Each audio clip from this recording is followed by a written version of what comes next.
আসসালামু আলাইকুম Vivas. Smart science of science কর্তৃক আয়োজিত অনলাইন ক্যালকুলাস ওয়ার্কশপের 10ম ক্লাসে তোমাদের সবাইকে স্বাগতম।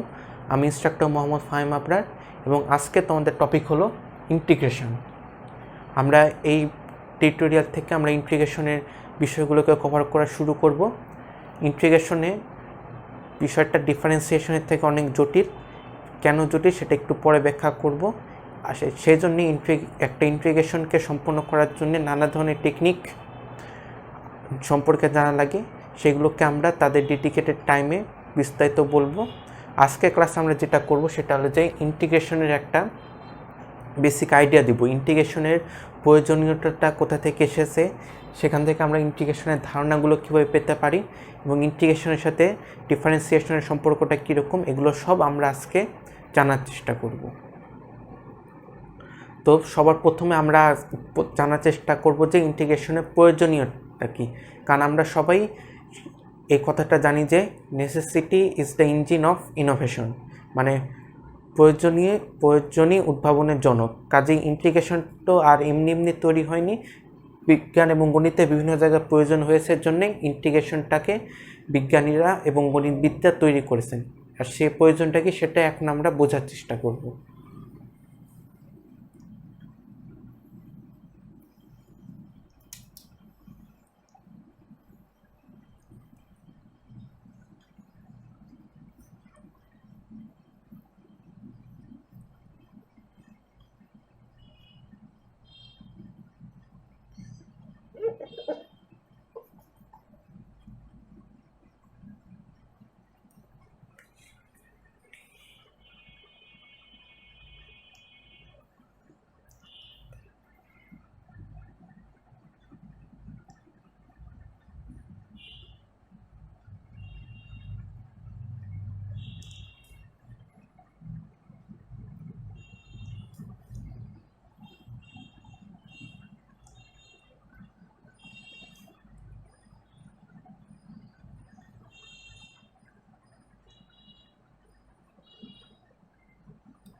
এইখানে আমরা তিনটা গ্রাফ দেখতে পাচ্ছি।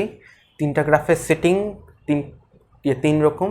প্রথম গ্রাফে আমরা যেটা প্লট করেছি সেটা হলো যে সময় সাপেক্ষে কোনো একটা পার্টিকেলের ভেলোসিটি আমরা প্লট করেছি এবং সেখান থেকে আমরা জানতে চেয়েছি যে এর ডিসপ্লেসমেন্টটা কত। এরপর আমরা যেটা দেখতে পাচ্ছি সেটা হলো যে একটা গ্যাসের স্যাম্পল যেটা একটা কন্টেনারের মধ্যে এনক্লোজ অবস্থায় আছে, সেটার প্রেশার এবং ভলিউমের ইভলিউশন, এবং এখান থেকে আমাদেরকে বের করতে বলা হয়েছে যে গ্যাসের উপর কী পরিমাণ কাজ করা হয়েছে। আর সবশেষে আমরা যেটা দেখতে পাচ্ছি সেটা হলো যে কোনো একটা কন্ডাক্টরের প্রস্থচ্ছেদের মধ্যে দিয়ে কারেন্টের পরিমাণ, এবং সেখান থেকে আমাকে বের করতে হবে যে কী পরিমাণ চার্জ ওই কন্ডাক্টরের প্রস্থচ্ছেদ বা ক্রস সেকশনে এই গিভেন টাইম ইন্টারভাল অতিবাহিত হয়েছে। এই তিনটাই কিন্তু তিনটা ভিন্ন ভিন্ন প্রবলেম, তবে এই তিনটার মধ্যে যে সিমিলারিটিটা আছে, যে কমন লিঙ্কটা আছে, সেটা হলো যে এই তিনটা প্রবলেমের ক্ষেত্রেই অ্যান্সার হবে এই গ্রাফের যে এরিয়া, এই গ্রাফের দুই প্রান্তকে যদি আমরা কানেক্ট করে দিই,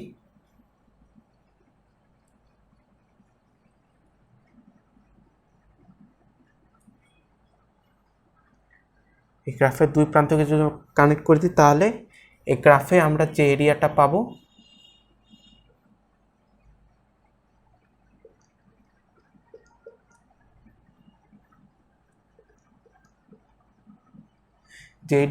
এই এরিয়াগুলো হবে আমাদের রেসপেক্টিভ প্রবলেমগুলো অ্যান্সার।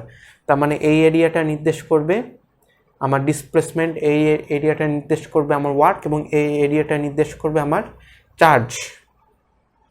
কিন্তু কেন এই প্রশ্নটা আসতে পারে এবং এটার সাথে ডিফারেন্সিয়েশনের সম্পর্কটাই বা কী, সেই প্রশ্নগুলো অ্যান্সার এখন আমরা এক্সপ্লোর করব।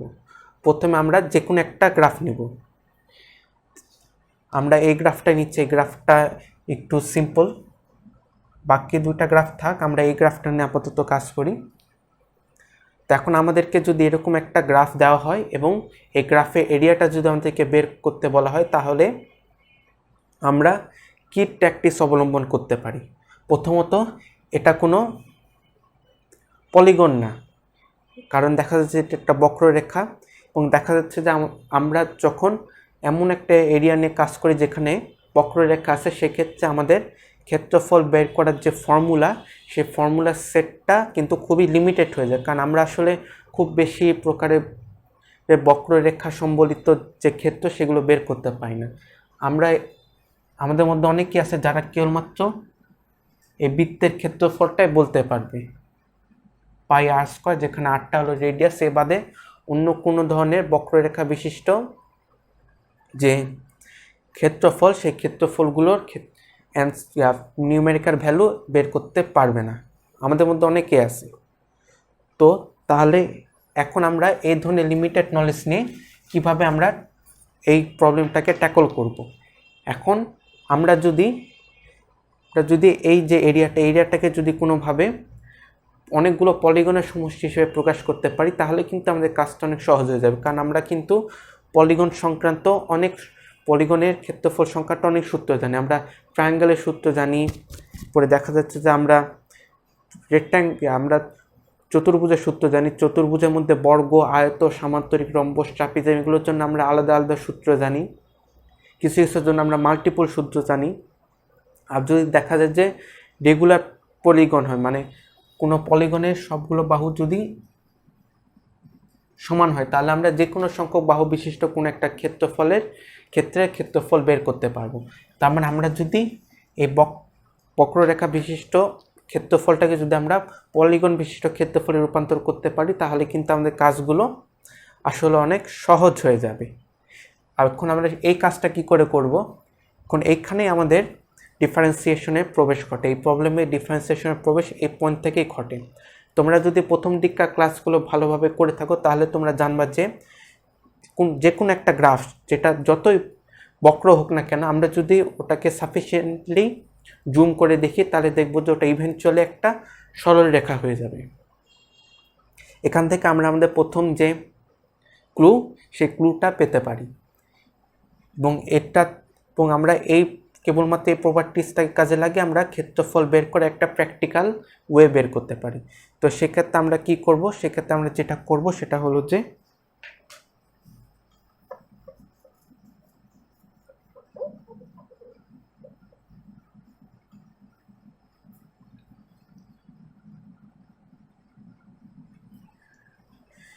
আমরা প্রথমে এই বক্ররেখাটাকে খুবই ক্ষুদ্র ক্ষুদ্র অংশে ভাগ করব।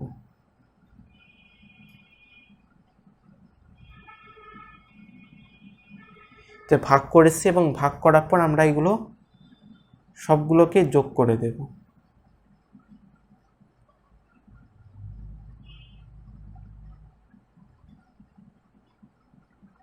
আমি বাকিটুকু গেলাম না।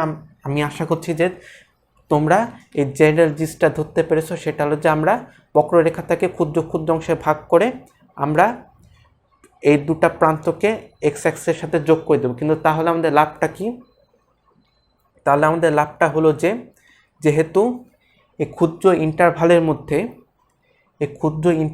মধ্যে আমার এই যে ফাংশনের গ্রাফ আমরা জেনারেলি বলতে পারি, গ্রাফের খুব একটা বেশি পরিবর্তন হচ্ছে না, যেহেতু আমরা দেখেছি যে যখন আমরা জুম ইন করবো তখন কিন্তু আমাদের স্কেলগুলো অনেক ছোট ছোট হয়ে যাবে। কাজেই আমরা এরকম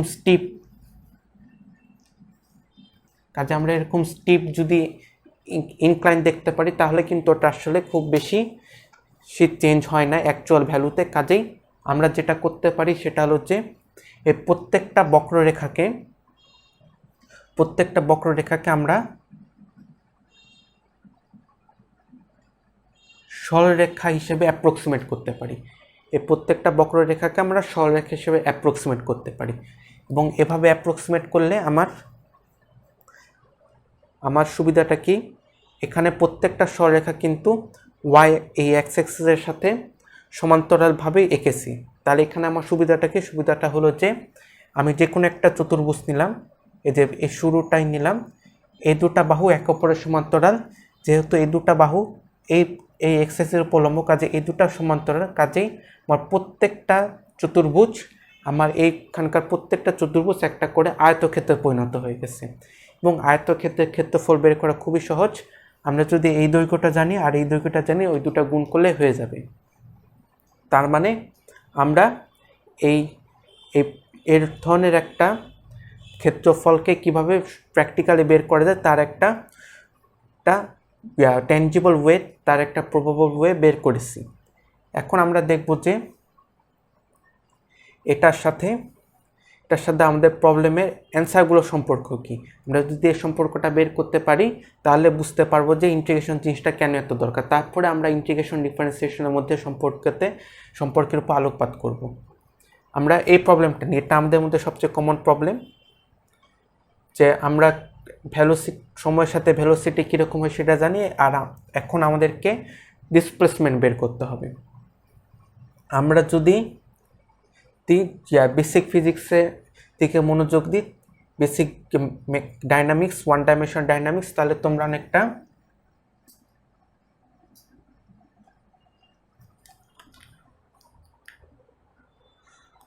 মার্কেটটা ডিস্টার্ব হচ্ছে। তাহলে আমরা এরকম একটা ইকুয়েশনের সাথে পরিচিত থাকতে পারি। এখানে এসটা বোঝাচ্ছে ডিসপ্লেসমেন্ট, ভিটা বোঝাচ্ছে আমার বেগ, কনস্ট্যান্ট বেগ, আর টিটা বোঝাচ্ছে আমার টাইম। তো এখন এই ইকুয়েশনের সাথে এই ছবি এবং এই গ্রাফের একটা মিলবন্ধন তৈরি করার চেষ্টা করতে পারি।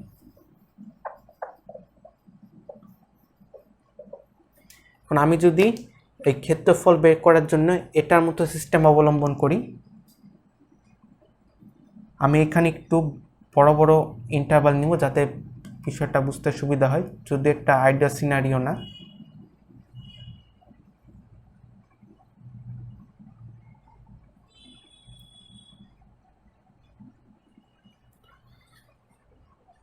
তো এখন আমরা প্রায় একটা জিনিস লক্ষ্য করি, এই চতুর্ভুজটার কথা বিবেচনা করি। এটা মোটামুটি একটা আইডিয়াল আছে, যেহেতু এটা এভাবে বেঁকে গেছে, কাজে দুই দিকটা প্রায় সমান। এখন আমরা এই ক্ষুদ্র ইন্টারভালে যেটা দেখতে পাচ্ছি সেটা হলো যে ভি এর মানে খুব বেশি পরিবর্তন হচ্ছে না। তার মানে আমরা ভি এর মানকে এখানে অ্যাপ্রক্সিমেট একটা কনস্ট্যান্ট ধরতে পারি।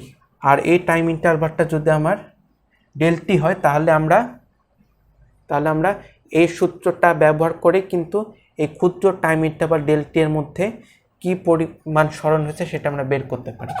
তাহলে এটা হবে ডেলটি, এবং যেহেতু আমরা ক্ষুদ্র টাইমের মধ্যে সরণের কথা বলছি, তার মানে আমাদের সরণটাও ক্ষুদ্র হবে, কাজে এটাকে আমি ডেল এস দিয়ে লিখছি। এখন এই সমীকরণটাকে আমি যদি জিওমেট্রিক্যালি প্রকাশ করতে চাই তাহলে কিন্তু আমরা একটা মজার বিষয় দেখব। বিষয়টা হলো যে এই ভিটা হলো এই দুটা বাহুর দৈর্ঘ্য, আর ডেলটি হলো এটা, এবং এখানে আমরা যে সমান্তরাল বাহুটা অ্যাপ্রক্সিমেট করে নিয়েছি এটার সাথে সমান্তরাল সেইটার দৈর্ঘ্য। তার মানে আমরা যে ডিজায়ার্ড কোয়ান্টিটি চাচ্ছি সেটা আসলে অ্যালজেব্রাইক্যালি এই দুই অ্যাক্সিসের যে রাশিগুলো আছে সেই রাশিগুলোর গুণফল, গিভেন দ্যাট ওয়াই অ্যাক্সিসের যেটা আছে, মানে যেটা আমার ডিপেন্ডেন্ট ফাংশন সেটা একটা কনস্ট্যান্ট, আর এটাকে জিওমেট্রিক্যাল ইন্টারপ্রিট করে দেখতে পারি যে এই রাশিটা এই টি বনাম ভি এর গ্রাফের একটা ক্ষুদ্র এরিয়াকে প্রতিনিধিত্ব করছে। আর আমরা যদি এই আর্গুমেন্টটাকে গোটা গ্রাফে নিয়ে যাই তাহলে আমরা যেটা দেখতে পাবো সেটা হলো যে আমার এই অ্যালজেব্রাইক্যাল যেটা এস সেটা জিওমেট্রিক্যালি এই গ্রাফের এরিয়া সমতুল্য, এবং সেম ঘটনা কিন্তু এখানেও ঘটেছে। থার্মোডাইনামিক্সের ক্ষেত্রে আমরা চাইলে ডেল ডাব্লুকে পি ডেল ভি হিসেবে লিখতে পারি যখন আমার পি কনস্ট্যান্ট থাকে, আর আমরা কারেন্টের ক্ষেত্রেও কিন্তু সেই একই কাজ করতে পারি। কিউকে আমরা আই ডেল টি হিসেবে লিখতে পারি, যেখানে আইটা কনস্ট্যান্ট থাকবে। কাজে আমরা দেখতে পাচ্ছি যে এই এরিয়া প্রবলেমটা আসলে ফিজিক্সে খুবই গুরুত্বপূর্ণ একটা প্রবলেম। এরিয়া প্রবলেম থেকে আমরা নানা ধরনের কোয়ান্টিটি বের করতে পারি এবং আমরা নানা ধরনের প্রবলেম সলভ করতে পারি। এই কারণেই আসলে ইন্টিগ্রেশন এই ক্যালকুলাসের শাখাটাকে আবিষ্কার করা হয়েছিল। এই ধরনের প্রবলেমের সলভ করার যে পাওয়ার আছে ইন্টিগ্রেশনের মধ্যে, সেই কারণে এটাকে মেনলি আবিষ্কার করা হয়েছিল। এখন আমরা দেখব যে ইন্টিগ্রেশন আর ডিফারেন্সিয়েশনের মধ্যে সম্পর্কটা কী, এটা এখন আমরা এক্সপ্লোর করার চেষ্টা করব।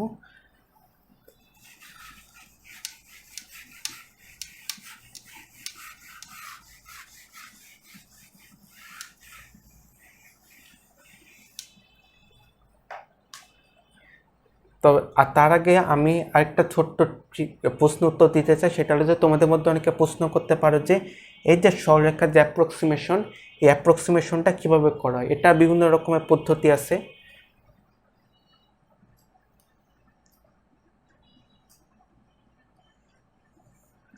ধরে নিলাম এটা হলো আমাদের একটা গিভেন ক্ষুদ্র ইন্টারভালের মধ্যে গ্রাফের অবস্থা, যেটাকে আমরা ম্যাগনিফাই করেছি। একটা সিস্টেম আছে যে আমরা সবসময় বাম দিকের যে হাইট, সেই হাইটে আমরা সমান্তরাল হিসেবে আঁকবো। আরেকটা সিস্টেম হতে পারে যে ডান দিকের যে হাইট, সেই হাইটে আমরা সমান্তরাল করে আঁকবো। আরেকটা হতে পারে যে ইন্টারভালের যে মাঝখান, এই মাঝখানে আমরা সমান্তরাল করে আঁকবো। এটা সাধারণত একটু বেশি অ্যাকুরেট হয় দুটার চেয়ে। এছাড়া আরও নানা ধরনের অ্যাপ্রক্সিমেশন আছে এগুলোর থেকে অনেক বেশি পরিমাণে অ্যাকুরেট। আমরা যখন এই ইন্টিগ্রেশনের মধ্যে আরও গভীরে যাওয়ার চেষ্টা করব, তখন আমরা এই ধরনের কিছু স্পেশাল এই অ্যাপ্রক্সিমেশন টেকনিক সম্পর্কে জানবো, যেগুলো দিয়ে তোমরা এমন সব ফাংশন যেগুলোকে সহজে ইন্টিগ্রেট করতে পারবে না অ্যালজেব্রাইক্যালি, সেগুলোর এরিয়া তোমরা ক্যালকুলেট করে বের করতে পারবা। তো এটা ছিল ট্রিভিয়া কোশ্চেন। এখন আমরা যেটা দেখবো সেটা হলো যে ইন্টিগ্রেশনের সাথে আমাদের ডিফারেন্সিয়েশনের সম্পর্কটা কী, এটা এখন আমরা জানার চেষ্টা করব।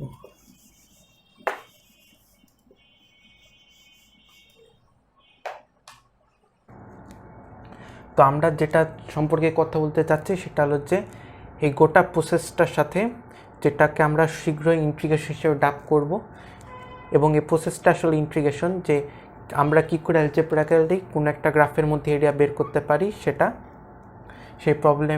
সেই পদ্ধতিগুলোকে আমরা ইন্টিগ্রেশন বলি। এটার সাথে ডিফারেন্সিয়েশনের সম্পর্কটা কী। তো আমরা এখন এই দুটো রাশির ফিজিক্যাল নোটেশনের দিকে তোমাকে খুবই ভালোভাবে একবার চিন্তা করতে বলবো। What is velocity? আমরা 9-10 বইয়ে যেটা শিখে এসেছি সেটা হলো যে, বা তোমাদের মধ্যে যারা ক্লাস 8-এ পড়ো, 7-এ পড়ো, তাদের মধ্যে অনেকে জানতে পারো, সেটা হলো যে velocity is the rate of displacement. মানে কি? মানে হলো যে যদি আমার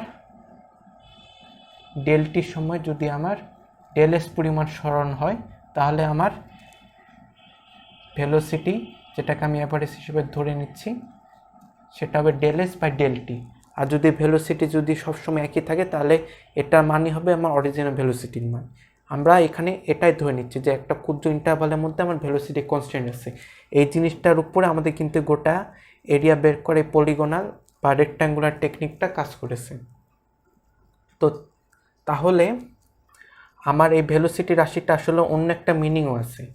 এই অন্য মিনিংটা কি? অন্য মিনিংটা হলো যে আমরা এই প্রবলেম থেকে যে রাশিটাকে বের করতে চাচ্ছি, মানে এস, সেই রাশিটা আমার এখানে যে ইন্ডিপেন্ডেন্ট ভেরিয়েবলটা আছে, সেই ইন্ডিপেন্ডেন্ট ভেরিয়েবলের সাপেক্ষে এই ইন্ডিপেন্ডেন্ট ভেরিয়েবলের চেঞ্জের হারটা কিন্তু আমার এখানে আছে, এবং এটা কিন্তু আমাদের ওই কারেন্টের গ্রাফের ক্ষেত্রে কিন্তু সত্য ছিল।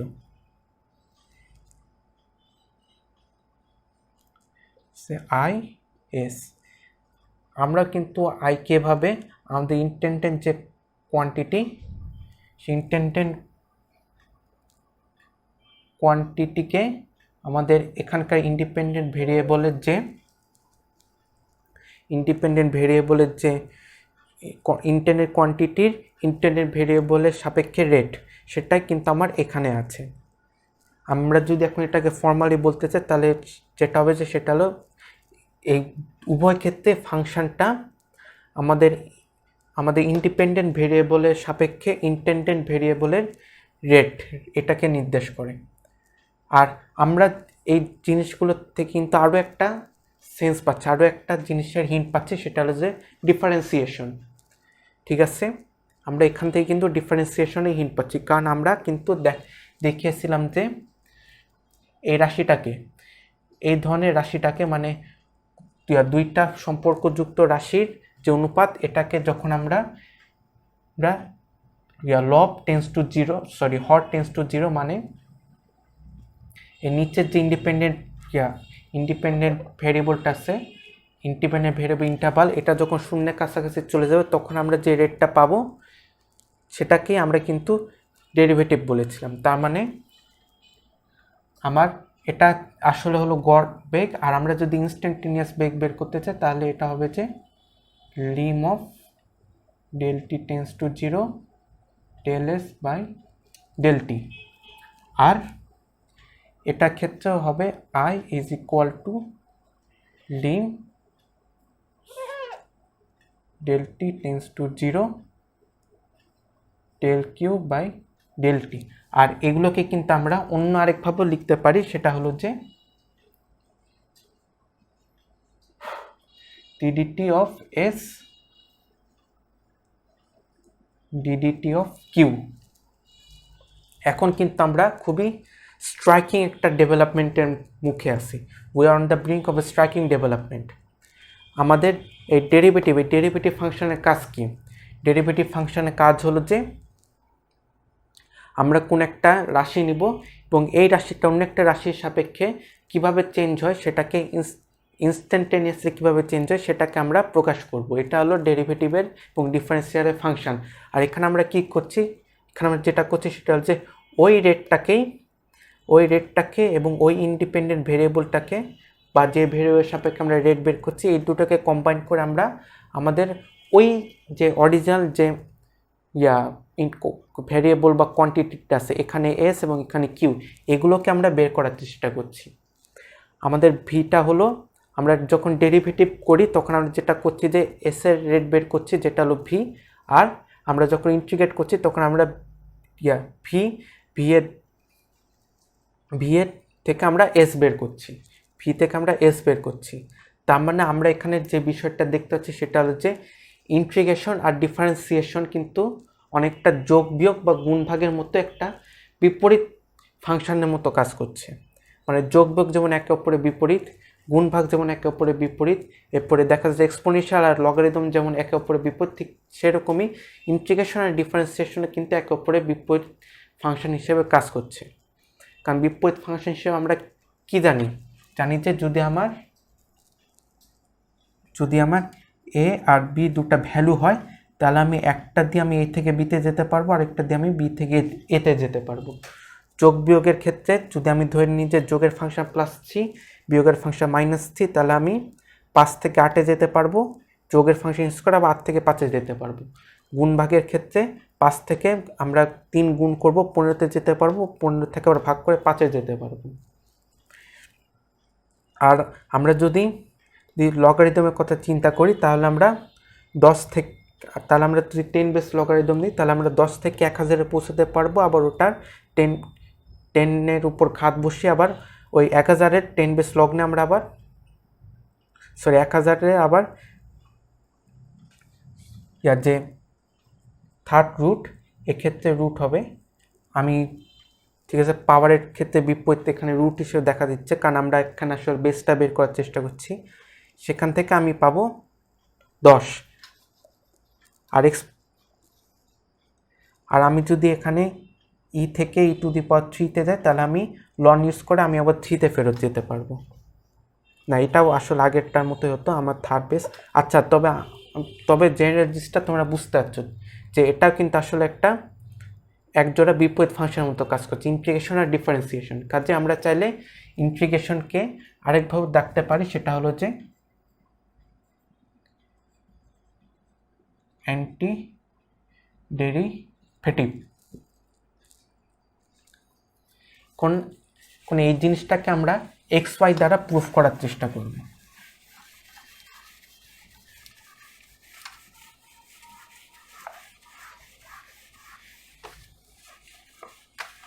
এই জিনিসটাকে এখন আমরা xy ব্যবহার করে জেনারেলি প্রুফ করার চেষ্টা করব।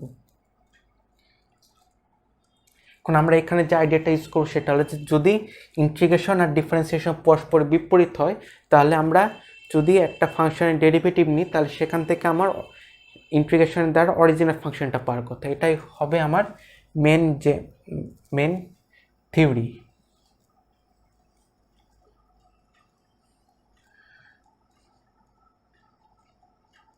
ধরে নিই এটা হলো d/dx, এটা হলো x, এখন আমি যদি এটার এরিয়া বের করে যদি আমি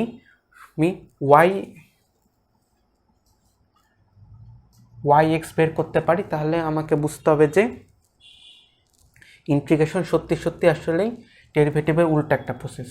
তাহলে আমরা এখন আগে সিস্টেমটাই চালু করব, তবে আমরা একটা মাত্র স্ল্যাব নেব, কারণ একটা মাত্র স্ল্যাব নিলে আমাদের আসলে সব কিছু ক্লিয়ার হয়ে যাবে।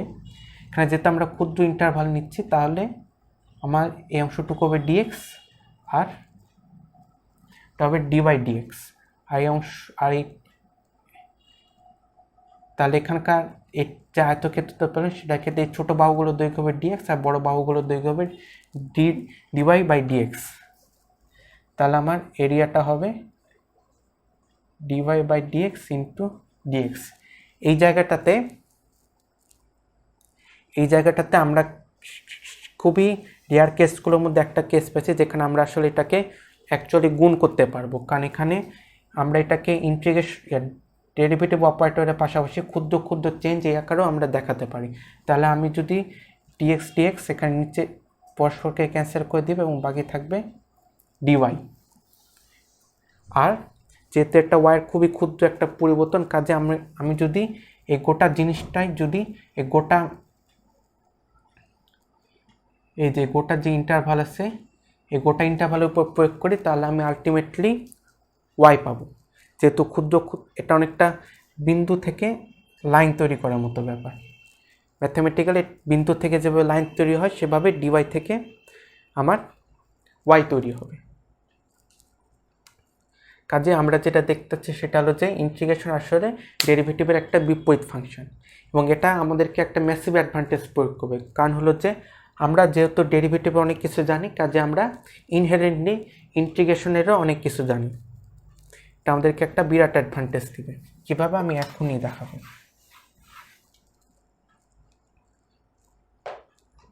তবে ওটা দেখানোর আগে আমাদেরকে আরেকটা বিষয় সম্পর্কে জানতে হবে, সেটা হলো যে ইন্টিগ্রেশন কনস্ট্যান্ট। ইন্টিগ্রেশন কনস্ট্যান্ট মানে হলো যে তার আগে আমি নোটেশনটা দেখাই। যদি ইন্টিগ্রেশনের যে নোটেশন সেটা অনেকটা এরকম হয়, এটা হলো ইন্টিগ্রেশনের চিহ্ন। এখানে আমার একটা ফাংশন থাকে আর এখানে আমার ইন্ডিপেন্ডেন্ট ভেরিয়েবলের ডিফারেন্সিয়াল থাকে, ডিফারেন্সিয়াল ফর্মটা থাকে, মানে ক্ষুদ্র পরিবর্তনের ফর্মটা থাকে। এখন অনেক জায়গায় তোমরা এখানে একটা নাম্বার দেখতে পাও, এই নাম্বারগুলো আসলে দেখায় যে আমি কোথা থেকে শুরু করব এরিয়া মাপার, কোথায় গিয়ে শেষ করব, ঠিক আছে, এইটা দেখায়, এই জিনিসটা দেখায়। আর যদি কিছু না থাকে তাহলে আমরা কেবলমাত্র আমরা ডেরিভেটিভের উল্টা কাজটা করে যে ফাংশনটা পাবো সেটাই লিখে দিব। আর যদি উপর নিচে কিছু থাকে তাহলে যেটা করতে হয় সেটা হলো যে আমাদেরকে মান বসিয়ে আমাদেরকে একটা নিউমেরিক্যাল অ্যান্সার দেওয়া লাগবে। এবং এটা কিভাবে ঘটে, এটা একটা সুনির্দিষ্ট থিওরি মেনে চলে, এবং এটাকে বলা হয় the fundamental theory of calculus. এটা সাধারণত একটু পরে দেখায়, কিন্তু আমি তোমাদেরকে শুরুতেই দেখিয়ে দিচ্ছি। আমরা কোন একটা ফাংশনের ইন্টিগ্রেটেড রূপটাকে, যদি মেন ফাংশনটা ছোট হাতের থাকে তাহলে আমরা ইন্টিগ্রেটেড রূপটাকে বড় হাতের দেখাই। তাহলে যদি কোনো লিমিট না দেওয়া থাকে তাহলে আমরা এভাবে রেখে দেবো, যেখানে তাহলে ইন্টিগ্রেট করে আমরা যে জিনিসটা পাবো সেটা। আর যদি এখানে একটা আপার লিমিট আর লোয়ার লিমিট দেওয়া থাকে তাহলে যেটা করতে হবে সেটা হলো যে আপার লিমিটটা ওই নতুন ফাংশনে বসাতে হবে এবং লোয়ার লিমিটটা বসাতে হবে, দিয়ে আমার আপার লিমিট বসে যেটা পাবো সেটাকে লোয়ার লিমিট বসে যেটা পাবো সেখান থেকে বিয়োগ দিতে হবে, তাহলে আমার কাজ হয়ে যাবে। এবং এই ঘটনাটা কেন ঘটে এটা তোমরা বাসায় নিজেরা একটু ভেবে বের করতে পারো। এটা তোমাদের ইন্টিগ্রেশনের ধারণাগুলোকে আরও শক্তিশালী করতে সাহায্য করবে। এটাকে তোমরা সর্ট অফ হোমওয়ার্ক হিসেবে ধরতে পারো। আমি সামনের ক্লাসে এটা প্রুফ করার চেষ্টা করবো ইনশাল্লাহ।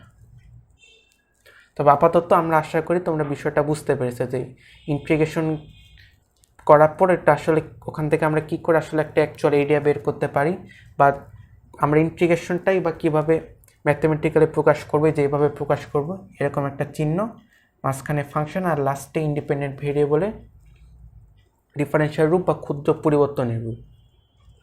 তো আমি এখন ওই টপিকে ফিরে যেতে চাই যে আমি কিছুক্ষণ আগে বলেছিলাম যে আমরা আমরা ডেরিভেটিভ আমরা ডিফারেন্সিয়েট করা জানি, মানে আমরা ইন্টিগ্রেট করা জানি। এটা আসলে কীভাবে ঘটে সেটা আমি তোমাদেরকে এখন দেখাবো।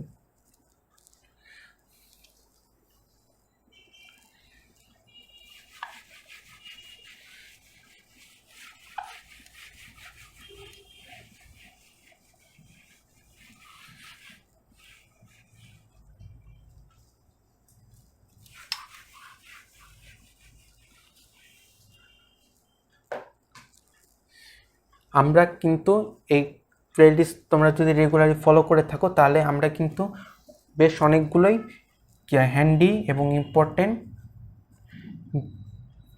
ইম্পর্টেন্ট ডেরিভেটিভ সম্পর্কে জেনে থাকি। যেমন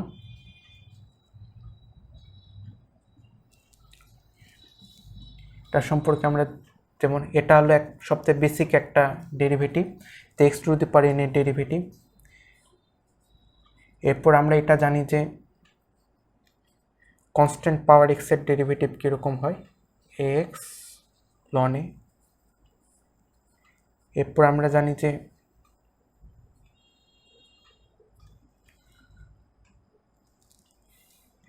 জানি যে লগারিদমিক ফাংশনের ডেরিভেটিভ কীরকম হয়। এছাড়া আমরা অনেক ট্রিগোনোমেট্রিক ফাংশনেরও ডেরিভেটিভ সম্পর্কে জানি। তো মজার ব্যাপার হলো যে আমরা যদি এই ফাংশনটাকে এই ফাংশনের ডেরিভেটিভ বলতে পারি, তাহলে কনভার্সলি এই ফাংশনের ইন্টিগ্রেশনের রেজাল্ট হবে কিন্তু এইটা, যেহেতু এই দুটার বিপরীত ফাংশন। তার মানে আমরা কিছু কমন ফাংশনের ইন্টিগ্রেশন অলরেডি জানি, খালি আমাদেরকে অ্যাপ্রোপ্রিয়েট ফর্মে জিনিসগুলোকে আনতে হবে। এখান থেকে আমরা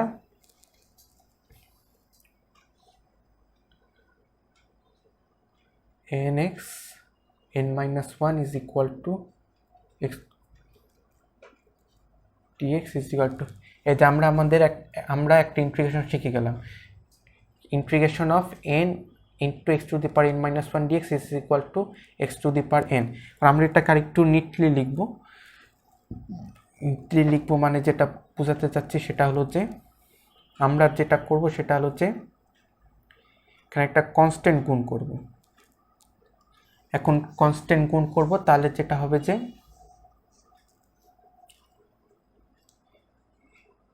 এটা অনেকটা ডেরিভেটিভের সাথে কনস্ট্যান্ট গুণ করলে যেরকম বিহেভিয়ার করার কথা সেরকম বিহেভিয়ার করে। আর এখানে আমার তিনটে ইম্পর্টেন্ট ফর্মুলার কথা মনে পড়ে গেল যে আমরা ডেরিভেটিভের ক্ষেত্রে যোগ বিয়োগ আর কনস্ট্যান্ট গুণ করার ক্ষেত্রে যেরকম বিহেভিয়ার পেয়ে থাকি, ইন্টিগ্রেশনের ক্ষেত্রে কিন্তু ওগুলো প্রযোজ্য। তাহলে আমি এখন যদি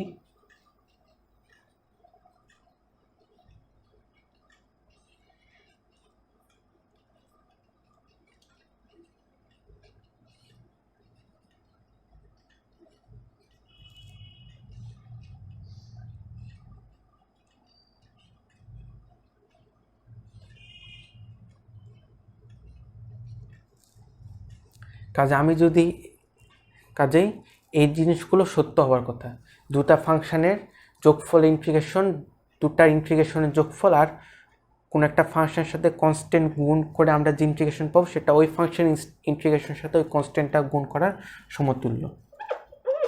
তাহলে এটাকে আমরা চাইলে ভেতরে আনতে পারি, এবং ভেতরে আনলে এটা ওই দুটা পরস্পরকে নিউট্রালাইজ করে ফেলবে আর আমার এটা থাকবে। আর এখন যদি আমি n-1কে আমি যদি এখন n-1কে ক্যাপিটাল N ধরে নিই, তাহলে আমার এখানে হয়ে যাবে n+1 n+1।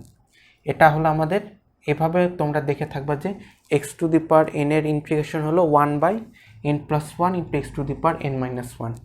এখন যেহেতু এখানে নিচে n+1 আছে, তার মানে n-1 এর সমান হতে পারবে না। তাহলে যদি -1 দেয় তাহলে কি করতে হবে, তাহলে এই যে সলিউশন সহজ, এখানে কিন্তু এই জিনিসটা কিন্তু x টু দি পাওয়ার -1। তাহলে আমরা যেটা করব সেটা হলো যে এটাকে এখান থেকে আমরা আরেকটা ইন্টিগ্রেশন ফর্মুলা বের করব, যেটা হলো যে ln x, এটা আমরা বের করব।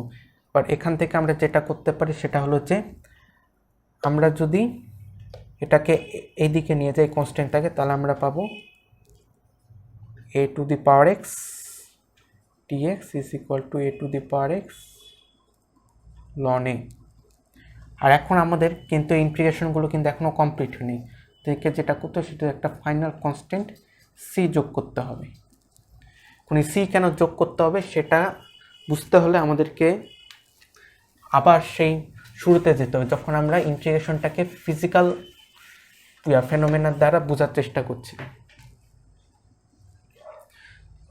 ফিজিক্যাল ফেনোমেনা দিয়ে বোঝার চেষ্টা করছি। তো ধরো আমি এরকম একটা time velocity versus time graph solve করলাম এবং সলভ করে আমি এরিয়া পেলাম 20 মিটার। ঠিক আছে, 20 মিটার এরিয়া পেলাম, তার মানে আমার এই একই ইন্টারভালে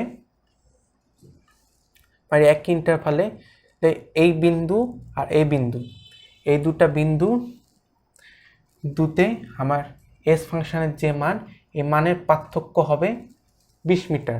তার মানে আমার যদি 10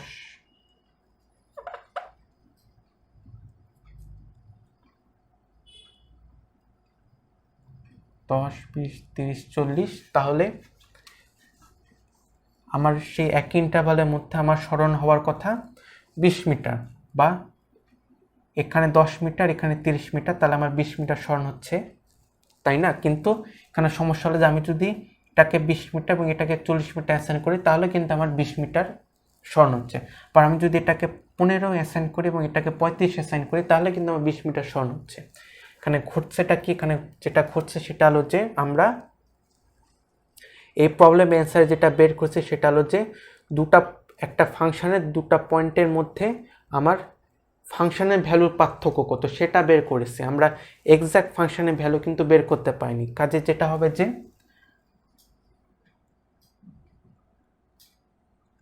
আমরা সম্ভাব্য এরকম অনেকগুলো ফাংশন পেতে পারি যেগুলো পরস্পরের সমান্তরাল, যেগুলোর ক্ষেত্রে আমার ইন্টিগ্রেশন রেজাল্ট একই আসবে, কিন্তু এগুলো সবই আলাদা আলাদা ফাংশন।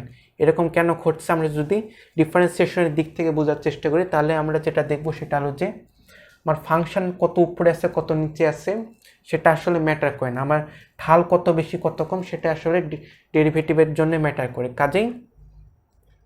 কাজেই যেটা হচ্ছে যে এই আমার গিভেন আমার যে ইন্টেন্ডেড কোয়ান্টিটিটা আসলে কত উপরে আছে কত নিচে আছে এই ইনফরমেশনটা ডিফারেন্সিয়েশন করার সময় হারিয়ে যাচ্ছে। কাজে ওটাকে যখন রিভার্স করছি ওটাকে আর ফিরে পাচ্ছে না। ওইখানে এরকম একটা তার কন্ট্রোভার্সি তৈরি হচ্ছে, এবং এই কন্ট্রোভার্সিটাকে সমাধান করার জন্য আমরা সবসময় সব ইন্টিগ্রালের সাথে একটা করে প্লাস সি দিয়ে দিই।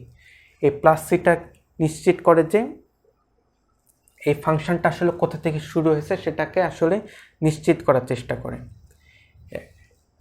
আসলে নিশ্চিত করে। এখন সি এর মান যদি দেখা যাচ্ছে যে 10 হয়, সি এর মান 10 হলে আমার 30-এ পৌঁছাবে, আর সি এর মান যদি 15 হয় তাহলে 35-এ পৌঁছাবে, সি এর মান 20 হলে আমার 40-এ পৌঁছাবে। এখন আমরা একটা ডেফিনিট ফাংশন পাচ্ছি, যেহেতু আমার ডেরিভেটিভ করার সময়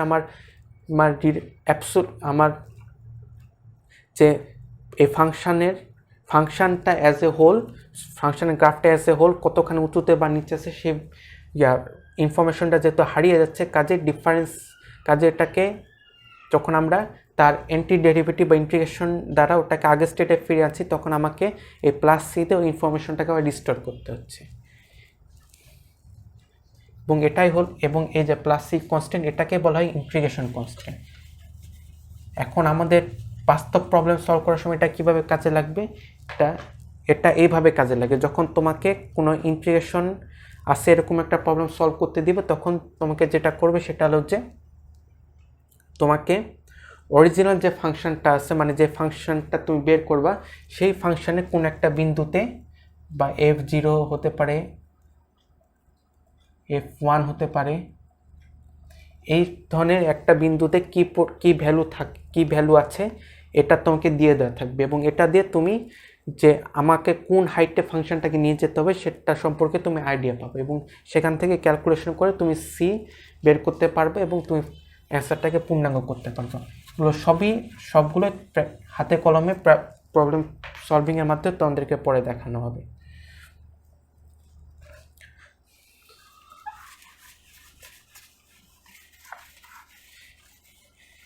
এছাড়াও এখন আমরা এই যে কমন ফর্মুলাতে ফিরে আসি। এছাড়াও দেখা যাচ্ছে আমরা trigonometric ফর্মুলারও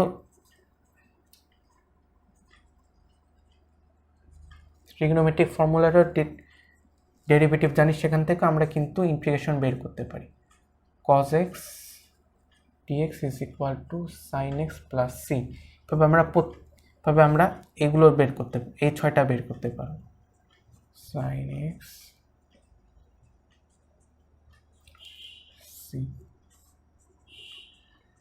sec square x dx।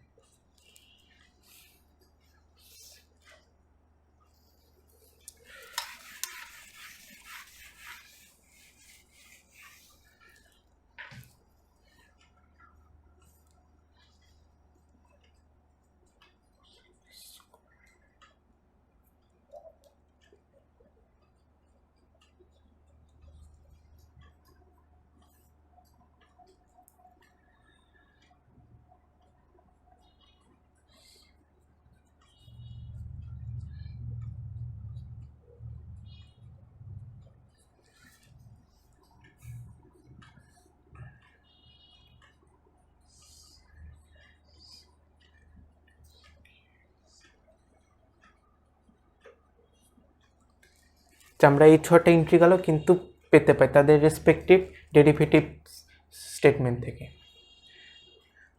তো আমার হয়তো আরও কিছু কমন ফাংশন আছে, আমার আপাতত মনে পড়ছে না।